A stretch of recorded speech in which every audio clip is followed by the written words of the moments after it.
प्रत्याशी भाई मनोज शौकीन जी का पहले एक दलित समाज से एडवोकेट है और भारत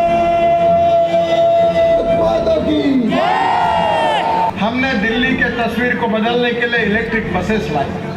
मैं उन लोगों में से हूं जो भी बात करता हूं जनता को विश्वास दिलाता हूं, वो डंके की चोट पर काम करके दिखाता हूं। काम कठिन है, समस्याएं जटिल है, पर मनोज के रूप में ऐसा नेता है कि वो डंके की चोट पर वो काम किए बिना नहीं रहेगा। नमस्कार, स्वागत है फिल्म का दिल्ली क्राइम मोर्चा में और आपके साथ मैं हूं परमजीत। मेरी मौजूदगी समय राजधानी दिल्ली की नामनी जाट विधानसभा में जहां से भाजपा के प्रत्याशी मनोज शौकीन जी की आज बहुत बड़ी जनसभा देखने को मिलने वाली है। खास बात बता दूं, यहाँ पे जो है नितिन गडकरी, केंद्रीय मंत्री नितिन गडकरी जी जो है मौजूद रहने वाले हैं, जिनकी मौजूदगी में ये पूरी जनसभा की जाएगी। अगर पीछे लोगों की आप देखेंगे तो देखिए कितनी ज़्यादा संख्या में आपको यहाँ पे लोग नजर आएंगे जो कि मनोज शौकीन जी के समर्थन में पहुंचे। तो हम आपको इस वीडियो में सुनाएंगे जी क्या कुछ कहते हैं, साथ ही साथ क्या कुछ जनसभा में होने वाला है। लेकिन अगर आप अभी देखेंगे तो इस वक्त मौजूदगी है जो मनोज शौकीन जिन्हें भाजपा ने टिकट दिया है, उनका जो है जनसभा है जिसमें खुद जो है परिवहन मंत्री नितिन गडकरी जो है वो मौजूद रहने वाले हैं। मेरे पीछे देखेंगे तो देखिए कितना सुंदर जो है मंच सजाया गया है। इससे जो है ये पूरा मंच सजाया गया है। साथ ही साथ लोगों की अगर आप संख्या देखें तो अंदाजा लगाएं कितनी भारी बल संख्या में जो है यहाँ पे सारे समर्थन पहुंचे हैं, जो कि इस वक्त मनोज शौकीन जी का समर्थन करने यहाँ पे पहुंचे। अभी कुछ समय में जो है यहाँ पे नितिन गडकरी खुद मौजूद होंगे, जिनका नाम जो है यहाँ पे अनाउंस किया जा रहा है कि वो बीच में पहुंच चुके हैं। मैं आपको तस्वीरों में दिखाऊंगा जो यहाँ पे लोग करते हैं। देखिए आप तस्वीरों में देखेंगे तो केंद्रीय मंत्री नितिन गडकरी यहाँ पे मौजूद है, जिनका स्वागत देखिए लोग जो है कितने ज्यादा जोरों शोरों से कर रहे हैं। लोगों में उत्साह देखिए, देखिए अपने आप में जीत का जश्न मना रहे हैं। अभी तक इलेक्शन हुए नहीं, लेकिन लोगों में आप उत्साह देखिए तो इतना ज्यादा उत्साह यहाँ पे लोगों में नजर आएगा नितिन गडकरी के लिए, जो कि यहाँ पे लोगों को संबोधित करने आए हैं। लोगों के लिए जो है मनोज शौकीन जी के लिए लोगों के बीच उतरे हैं कि वोट दें लोग और मनोज शौकीन जी को जो है वो विजय बनाए। आप देखिए तस्वीरों में कि कितनी सुंदर तस्वीरें आपको इस वक्त नजर आएंगी। साथ ही साथ आप लोगों का अगर प्यार देखेंगे तो लोगों की संख्या देखें और लोगों का प्यार देखें, इतना ज्यादा कहीं ना कहीं भाजपा की सीधी जीत होती हुई नजर आ रही है। इस पर जो है भाजपा के कई कार्यकर्ता, कई प्रत्याशी आपको मौजूद नजर आएंगे। मनोज शौकीन जी खुद यहाँ पे मौजूद है, जो कि भाजपा के प्रत्याशी है। साथ ही साथ स्टेज तक लेके आया। आप तस्वीरें देखिए किस तरीके से लोगों को हाथ दिखाते हुए हेलो करते हुए नजर आ रहे हैं। मनोज शौकीन जी जो है वो साथ में मौजूद है, जीत का दावा कर रहे हैं। लोगों को उत्साह देखिए कहीं ना कहीं अपनी जीत को दिखाते हुए नजर आ रहे हैं। साथ ही साथ अब तस्वीरें देखें तो आप पीछे लोगों की तस्वीरें देखेंगे तो लोगों की संख्या देखें, लोगों में उत्साह देखें, कहीं ना कहीं ये लोगों का भाजपा के प्रति प्यार आपको यहाँ पे नजर आएगा। आप लोगों की संख्या देखेंगे तो कितनी ज्यादा संख्या में यहाँ लोग पहुंचे। कहीं ना कहीं पूरी नामनी विधानसभा इस वक्त भाजपा की जीत मनाती हुई नजर आ रही है, लेकिन जीत किसकी होगी ये तो पता चलेगा। जितनी संख्या में यहाँ लोग पहुंचे हैं, सभी प्रत्याशी जो है इसी बात से दावा करते हैं कि हो सकता है जीत। आप देखेंगे सामने तस्वीरें, सुंदर तस्वीरें जो इस वक्त यहाँ से नजर आएंगे। भी निवेदन करूंगा कि हमारे प्रत्याशी भाई मनोज शौकीन जी का माला अर्पण करके स्वागत करेंगे। ठीक है, बोलो भारत माता की, भारतीय जनता पार्टी। आज हम सबका सौभाग्य है कि हमारे बीच में एक ऐसे भारतीय जनता पार्टी के कार्यकर्ता और एक भारतीय जनता पार्टी के ऐसे नेता जो बिल्कुल जमीन से जुड़े हुए, भारतीय जनता पार्टी नितिन गडकरी जी, जोरदार तालियों से स्वागत करें सभी, जोरदार तालियों। सर आप मार्गदर्शन करेंगे।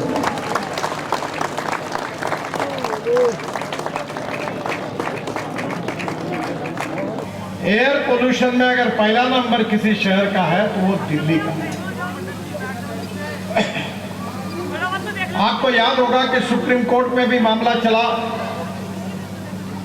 और सुप्रीम कोर्ट के चीफ जस्टिस उस समय जो थे उन्होंने मुझे आमंत्रित किया और उन्होंने मुझे कहा कि दिल्ली को प्रदूषण से मुक्त करने के लिए क्या हो सकता है।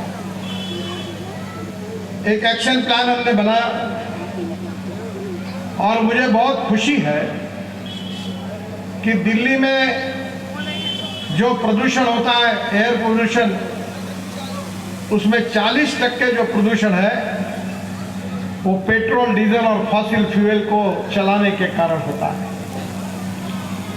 हमारे देश में मेरे विभाग ने इलेक्ट्रिक पर चलने वाली कार लाई, स्कूटर लाई, बसेस लाई और अभी मैं जो इनोवा गाड़ी में आया हूं, जो ये सभा के बाद खड़ी है, वो वर्ल्ड की पहली गाड़ी है जो किसानों ने मक्के से, ब्रोकन राइस चावल से, शुगर केन जूस से, शीरा जो बोलते हैं मोलाइसेस, उससे बनाए हुए इथेनॉल पर चलने वाली पहली वर्ल्ड की टोयोटो की गाड़ी, उसमें मैं आया हूं,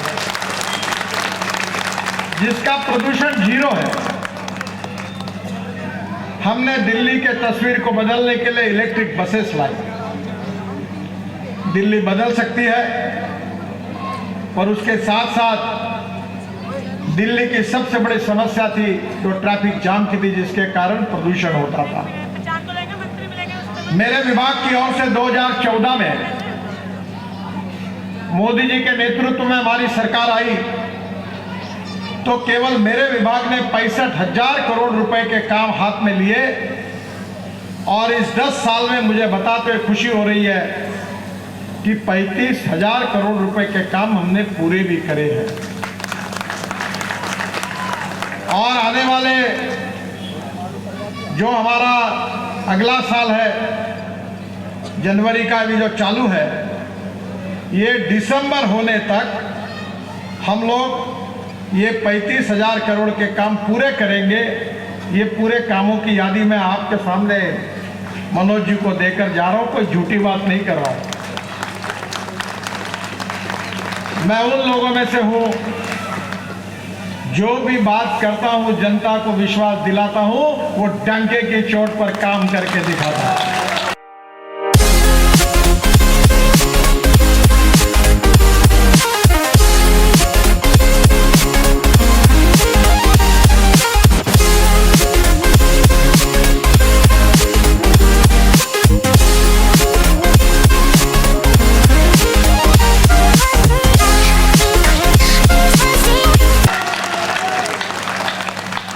और मैं जो बोला वो बात अगर नहीं होगी तो ये मीडिया वाले हैं वो ब्रेकिंग न्यूज लगा दें।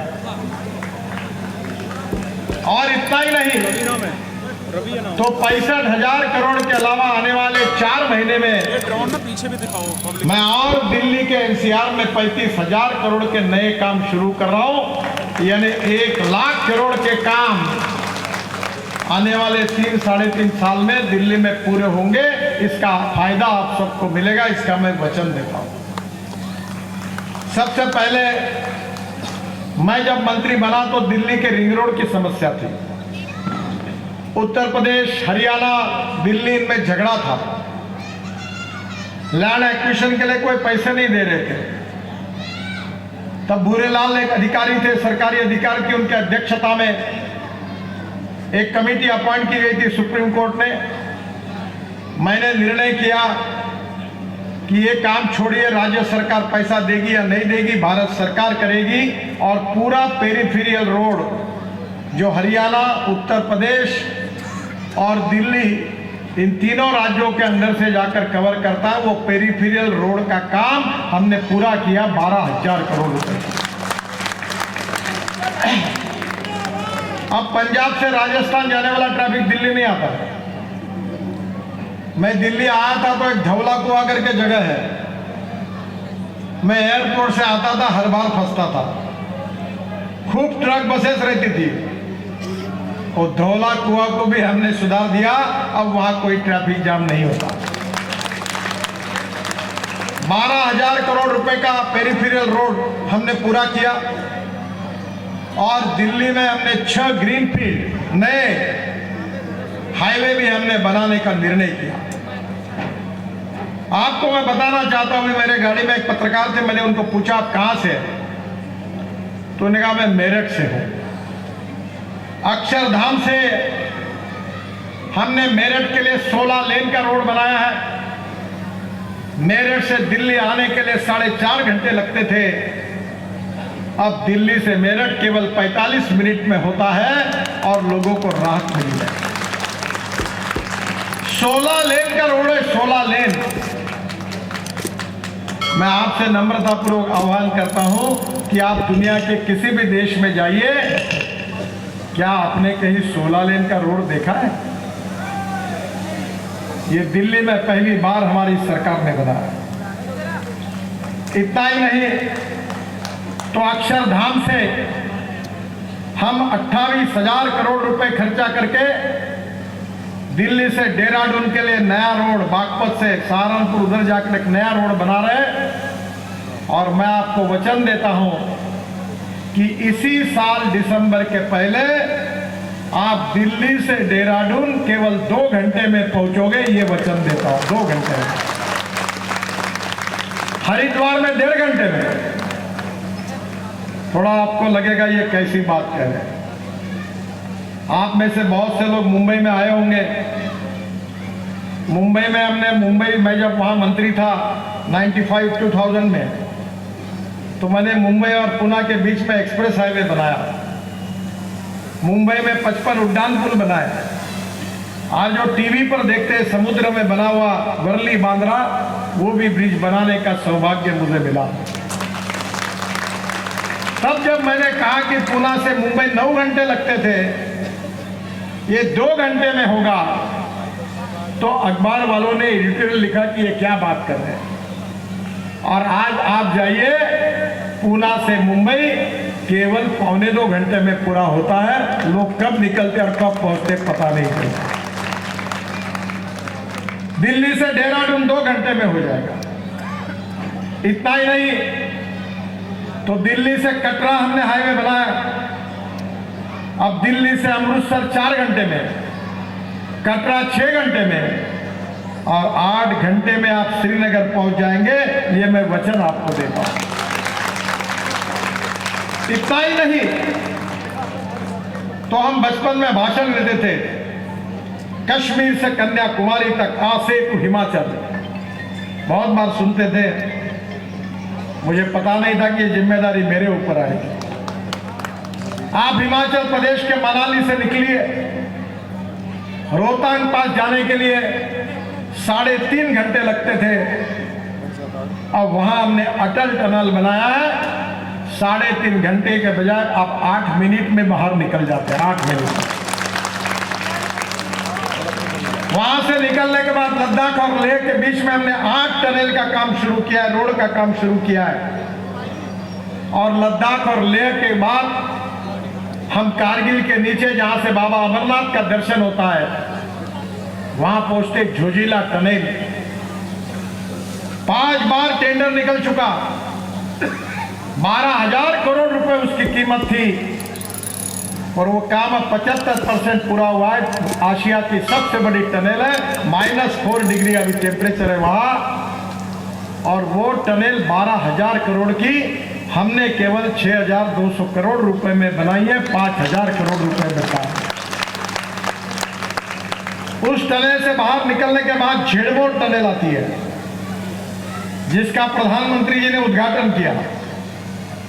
और वो जो टनल है, वो टनल अभी चालू हो गई। वहां से आप श्रीनगर आते हैं, और श्रीनगर से और जम्मू के बीच में हम 33 टनल बना रहे हैं। उसमें से 18 टनल का काम पूरा हुआ है, 7 का चल रहा है।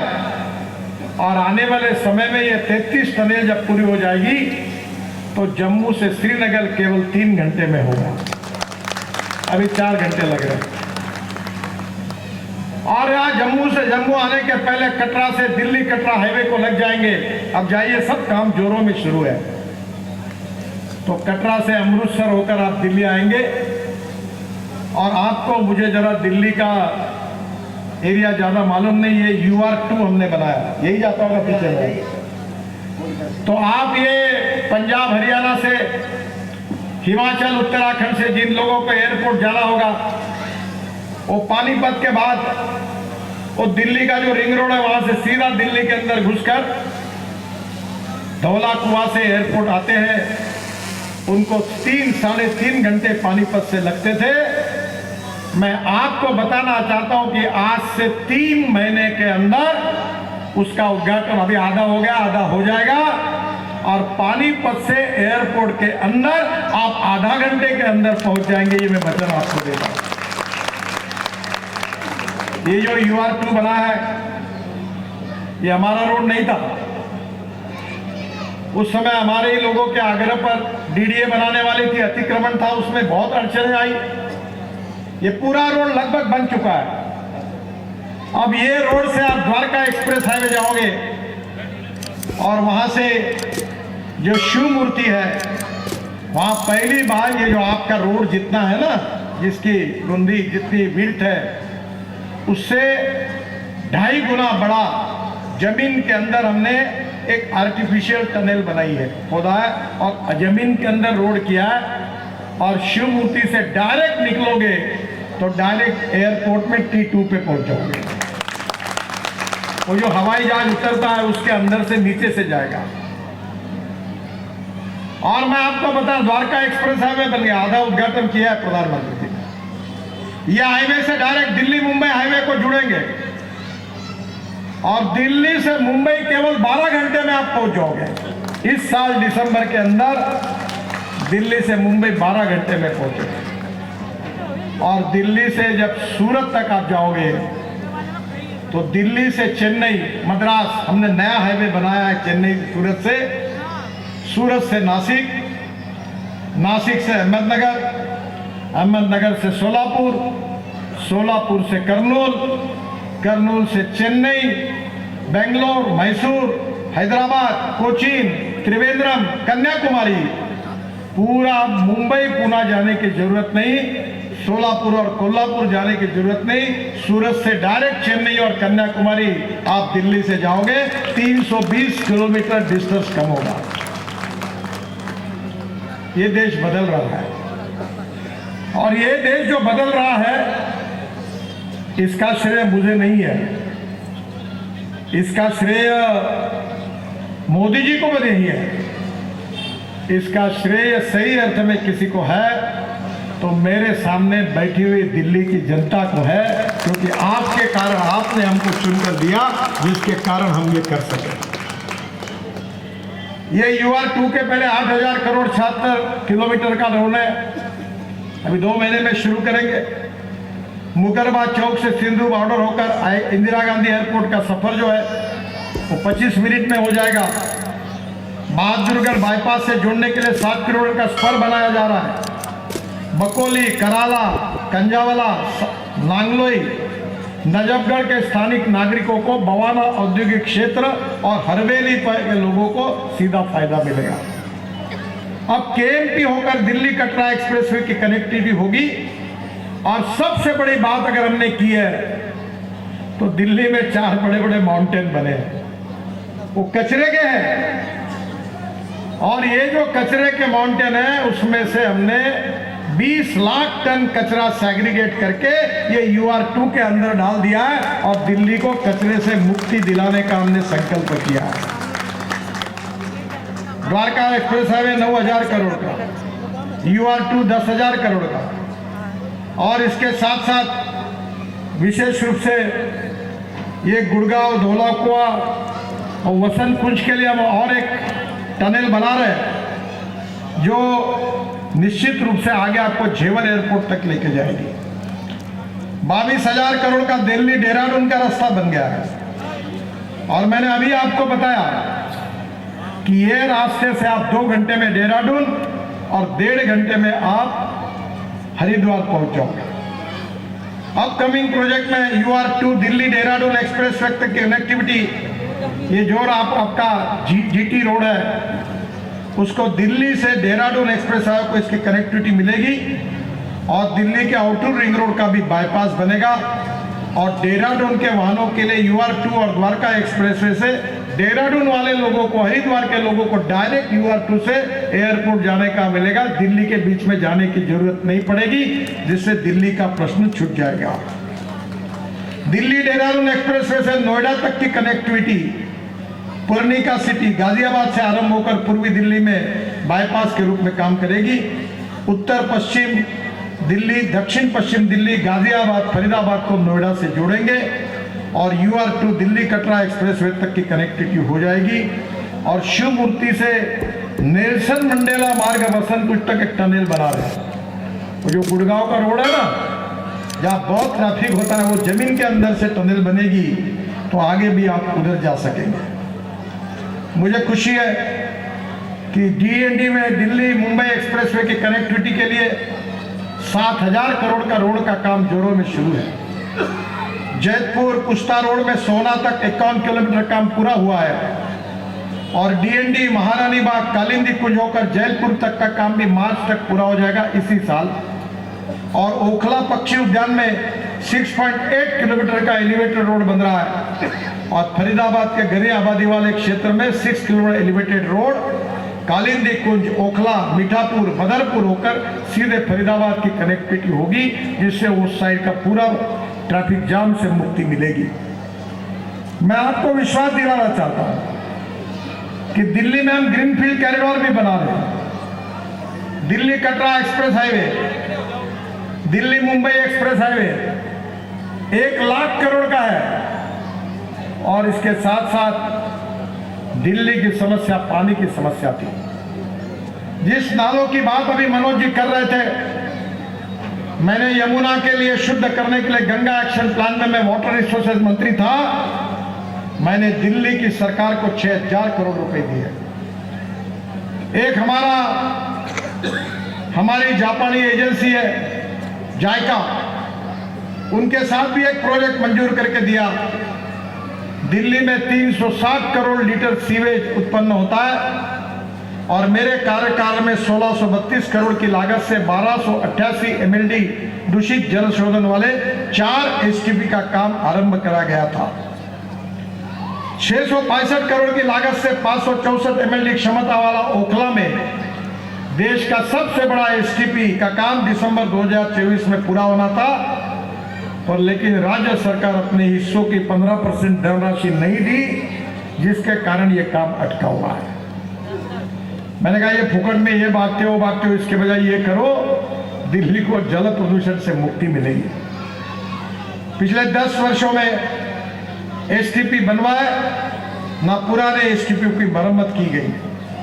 दिल्ली में ऑपरेशनल 39 STP में 20 बिल्कुल काम नहीं कर रहे हैं और जिसका दूषित पानी यमुना में जा रहा है, और इसके लिए दिल्ली की सरकार जरा इसके तरफ ध्यान देती तो ये समस्या नहीं आती। मैं आपको बताना चाहूंगा कि इसके साथ साथ हमने हरियाणा में भी यमुना को शुद्ध करने के लिए पानीपत और सोनीपत में भी प्रोजेक्ट कराए थे।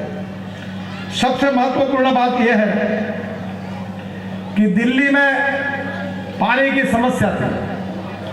मैं वाटर रिसोर्सेस मंत्री था। पंजाब, हरियाणा, उत्तर प्रदेश, हिमाचल, उत्तराखंड, कश्मीर झगड़े थे। मैंने निर्णय किया, सब मुख्यमंत्रियों को बुलाया, केजरीवाल भी आए थे, और मैंने कहा जब तक तुम आप समाधान नहीं निकालते, एक मत नहीं करते, मैं दरवाजा नहीं खोलूंगा, आपको बाहर नहीं जाने दूंगा।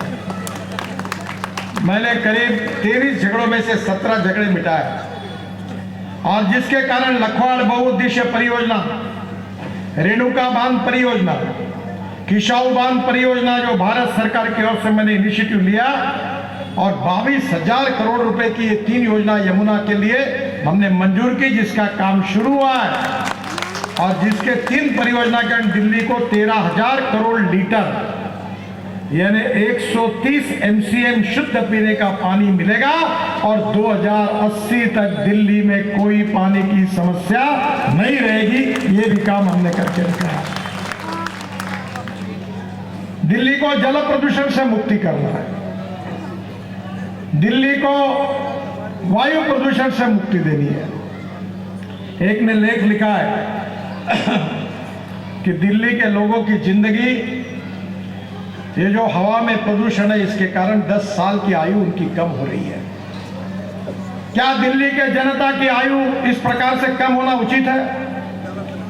क्या दिल्ली को ट्रैफिक जाम से, जल प्रदूषण, वायु प्रदूषण से मुक्ति नहीं मिलनी चाहिए? जिस नाले का उल्लेख किया अभी मनोज जी ने, मैं वहां से आ रहा था, पूरी गंदी स्मेल आती थी। ये सरकार में, दिल्ली की सरकार में इसका काम करने के लिए कोई पैसा नहीं है क्या? ये शुद्ध नहीं होना चाहिए? और ऐसी गंदगी रहेगी तो आपके बच्चों का क्या होगा? आपके परिवारों को क्या होगा? मैं जब जब दिल्ली आता हूं तो 3 दिन में इन्फेक्शन हो जाता है। दिल्ली को मैं वचन देता हूं कि दिल्ली के राज्य सरकार को भारतीय जनता पार्टी का इंजन लगा दो। एक केंद्र में मोदी जी के नेतृत्व में इंजन है, दूसरा इंजन दिल्ली में लगा दो। 5 साल के अंदर हम दिल्ली को ट्रैफिक जाम से और एयर पोल्यूशन से मुक्ति देंगे। ये वचन देने के लिए मैं आपके पास आया, और मैं ऐसी हवा की बातें नहीं करता। एक आधा काम नहीं होता है तो मेरे में ताकत है, मैं कहूंगा कि ये नहीं हो सकता। जो जो बातें मैंने की उसकी एक एक काम की कॉस्ट और उसका डिटेल मनोज जी के पास दे के जाऊंगा। हिसाब लगा लेना। 62,000 के काम 35,000 के पूरे हुए, 35,000 करोड़ के चल रहे हैं। 35,000 करोड़ के मैं इस समय नए काम जाहिर करने वाला हूं। एक की 22,000 करोड़ के पानी की 3 योजनाएं मंजूर की। 6,000 करोड़ के जल निस्सारण के काम, जल शुद्धिकरण के, यमुना शुद्धिकरण के लिए पैसे दिए। ये रिकॉर्ड दे के जाऊंगा। अगर पूरी टोटल की जाएगी तो मेरे ही डिपार्टमेंट ने दिल्ली को 1,35,000 करोड़ दे दिया। दिल्ली के नाले शुद्ध होने चाहिए। ये जो कचरे की टेकड़ियां हैं, मैं विश्वास देना चाहता हूं 5 साल के अंदर ये कचरे की टेकड़ियां खाली कर दूंगा। वहां बगीचा बनेंगे, वहां एजुकेशन इंस्टीट्यूशन बनेगी, और वहां दिल्ली की जनता शुद्ध हवा में, ऑक्सीजन पार्क में ऑक्सीजन लेने के लिए जाएगी। ऐसी बना दूंगा। मैंने अपने कॉन्स्टिट्यूशन में ऑक्सीजन पार्क बनाया, ऑक्सीजन बर्ड पार्क बनाया। हमारे व्यवस्था में 3 बातें बहुत महत्वपूर्ण है: ethics, economy and ecology and environment. Delhi हमारे देश का दिल है, पर प्रदूषण से ग्रस्त है। जिन लोगों पर आपने विश्वास रखा, ना उन्होंने पीने के पानी की चिंता की, ना यमुना के शुद्धिकरण की बात की। मैं तो यमुना में जब वाटर रिसोर्स मंत्री था तो 800 हेक्टेयर में मैं सिंगापुर में एक समुद्र में रिक्लेमेशन करके उन्होंने गार्डन बनाया।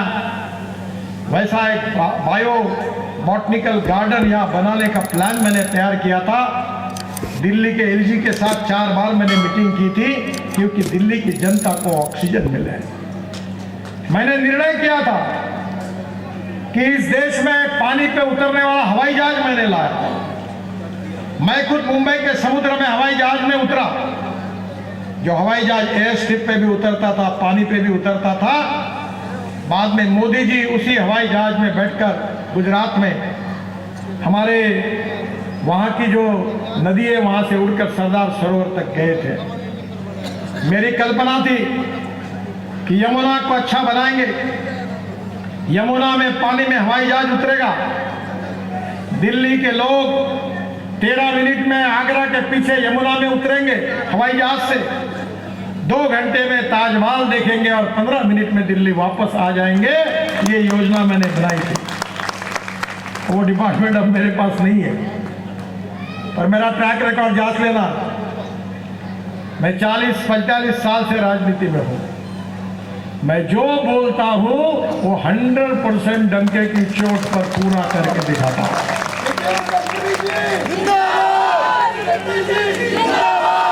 मनोज जी ने यहां कहा है कि हमारी सरकार आने दो, ये दिल्ली के गंदे नालों के शुद्धिकरण की योजना हम बनाएंगे।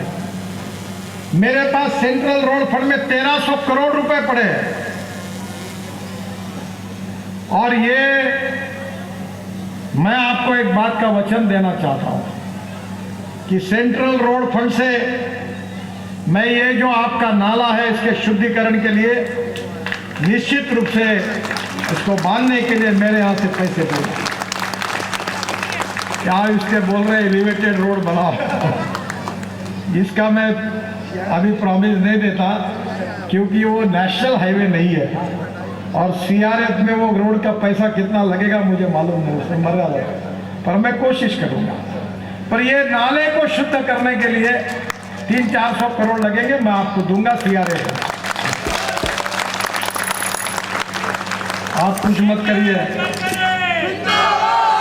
चुनाव में कमल के बटन को दबाइए, मनोज शौकीन को जिताइए और आपके नाले को शुद्ध बनाने की गारंटी मैं देकर जा रहा हूं।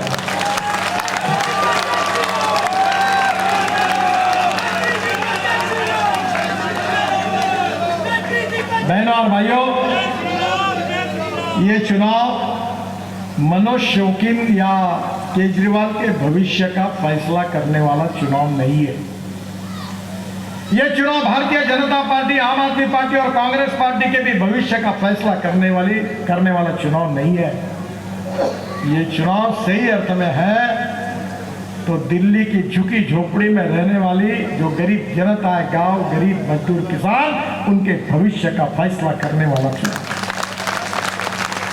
ये पानीपत में हमने पंजाब हरियाणा में 200 लाख टन परली होती थी, अब परली से सीएनजी तैयार होने के 400 प्रोजेक्ट हमने निर्णय किया, 40 शुरू हो गए। और पानीपत में तो इंडियन ऑयल का ऐसा प्रोजेक्ट है कि परली से डांबर तैयार हो रहा है, परली से इथेनॉल तैयार हो रहा है 1 लाख लीटर, 150 टन बिटुमिन और 78,000 टन हवाई ईंधन ये तैयार हो रहा है। मैं 2004 से बायोफ्यूल और अल्टरनेटिव फ्यूल पे काम करता हूं। ये देश का किसान केवल अन्नदाता नहीं, ये ऊर्जादाता बने, ऊर्जादाता नहीं ईंधन दाता बने, ईंधन दाता नहीं विटामिन दाता बने, विटामिन दाता नहीं हवाई ईंधन दाता बने, हवाई ईंधन दाता नहीं अब हाइड्रोजन दाता बने किसान। ये हमारा सपना है। मैं किसानों 4 चीनी मिलें चलाता हूं। अब हम 22 लाख करोड़ रुपए का fossil fuel petrol diesel import कर रहे हैं। हमने electric, ethanol, methanol, biodiesel, bio LNG, bio CNG, hydrogen लाया। अब तो मैं धौलाकुआं से मानेसर तक हवाई में चलने वाली बस ला रहा हूं, तुम्हारे यहां भी लेके आऊंगा तुम्हारे हाईवे पर। देखो, इस देश में पैसों की कमी नहीं है। मैं 5 लाख करोड़ रुपए के काम हर साल करता हूं। जो भी राज्य में जाऊंगा, अरुणाचल जाओ, मेघालय जाओ, त्रिपुरा जाओ, उत्तर प्रदेश जाओ, बिहार जाओ, पंजाब जाओ, हरियाणा जाओ, कश्मीर जाओ, हर जगह आपको बोलेगा। और कोई नहीं तो कांग्रेस वालों को पूछेगा, वो बताएगा रोड बहुत बन रहा है। ये देश बदल सकता है। ये देश बदलने की ताकत सरकार में है, पर ईमानदारी से काम करने वाले नेताओं की जरूरत है। आपको पता है कि नहीं, मेरा नाम जहां चिपकता है वैसे पैसे की बारिश पड़ती है। ये मुंबई स्टॉक एक्सचेंज में हमारे इनविट मॉडल में बॉन्ड निकला, हमारा 7 दिन का टाइम था और मैं गोवा में था। पहले दिन 7 घंटे में 7 टाइम्स ओवर सब्सक्राइब हुआ। हमारे एनएचआई के फाइनेंस मेंबर का फोन है, साहब जल्दी मुंबई आओ, ये मुंबई स्टॉक एक्सचेंज है ना, वहां घंटी बजाओ, बंद करो इसको, नहीं तो पैसा मैं कहां से वापस करूंगा, इतना नहीं चाहिए। मैं तुरंत स्पेशल फ्लाइट से गोवा से मुंबई आया, घंटी बजाई और बॉन्ड खत्म किया। 7 टाइम्स ओवर सब्सक्राइब 7 घंटे में। मैं ऐसा एक मंत्री हूं जो खुलेआम छाती ठोक के बोलता है, मेरे पास पैसे की कमी नहीं है। बोलो कितने रुपए चाहिए। मैं जब बोलता हूं 2-2 हजार तो बोलता है नहीं, 10,000, 15,000, 25,000, 1 लाख करोड़ बोलता हूं। लोग बोलते हैं ये कैसा नेता है, इतना पैसा कहां से आता है। तो मैंने कहा मेरे पास द्रौपदी की थाली है, कितने भी लोग खाना खाने आएंगे तो खाना आते रहे। अगर ईमानदारी से देश के भविष्य को बदलने की कोशिश अगर कोई पार्टी और कोई नेता करेंगे तो इस देश में पैसों की कमी नहीं है, ईमानदारी से काम करने वाले नेताओं की कमी है। मैं 50 लाख करोड़ रुपए के काम 10 साल में कर चुका हूं। है कोई माई का लाल जो कह सकता है कि मेरे कॉन्ट्रैक्ट के लिए मुझे मंत्री जी के घर जाना पड़ा? कोई जरूरत नहीं पड़ी। और तब मैं कॉन्ट्रैक्टर को कहता हूं कि तुमने काम नहीं किया तो रगड़ दूंगा, तो बुलडोजर के नीचे डाल दूंगा। मैं बुलडोजर के नीचे डाल दूंगा ऐसा नहीं करूंगा, मैं तुम्हारे पर कड़ी कार्रवाई करूंगा। यह संपत्ति आपकी है। हम दिल्ली ये देश का दिल है। दिल्ली को हिंदुस्तान का नहीं तो दुनिया का सुंदर स्वच्छ शहर जो जल प्रदूषण, वायु प्रदूषण और ध्वनि प्रदूषण से मुक्त है, जहां ट्रैफिक जाम नहीं है, अच्छे बगीचे हैं, अच्छे मार्केट है, अच्छी पार्किंग की जगह है, ऐसे दिल्ली को बनाना चाहते हैं। और ये बनाना उसी समय संभव है कि आप लोग अगर हमें आशीर्वाद देंगे तो ये काम संभव है। मैं मनोज जी को 2009 से जानता हूं। मैं एक बार यहाँ प्रचार के लिए आया था। लोगों के लिए काम करने वाला, एक ईमानदार और लोगों के काम के लिए कुछ भी नौछार करने के लिए तैयार रहने वाला एक नेता और एक कार्यकर्ता हूं, मैंने उनमें देखा है। काम कठिन है, समस्याएं जटिल है, पर मनोज के रूप में ऐसा नेता है कि वो डंके की चोट पर वो काम किए बिना नहीं रहेगा। ये उसके बारे में मुझे भी विश्वास है, आपको भी विश्वास है। और इसलिए 100 बीमारी का एक ही इलाज है। मनोज को और कमल के फूल की बटन को दबाओ और फिर चमत्कार देखो, आगे आगे देखो होता है क्या। आपका आशीर्वाद मनोज के साथ रखिए, भारतीय जनता पार्टी को विजयी बनाइए, दिल्ली में भारतीय जनता पार्टी का राज्य लाइए, यही आपसे अनुरोध करता हूं। और आप सबको बहुत बहुत धन्यवाद देता हूं। मेरे साथ जोर से कहिए, भारत माता की, भारत माता की, भारत माता की। नमस्कार, धन्यवाद।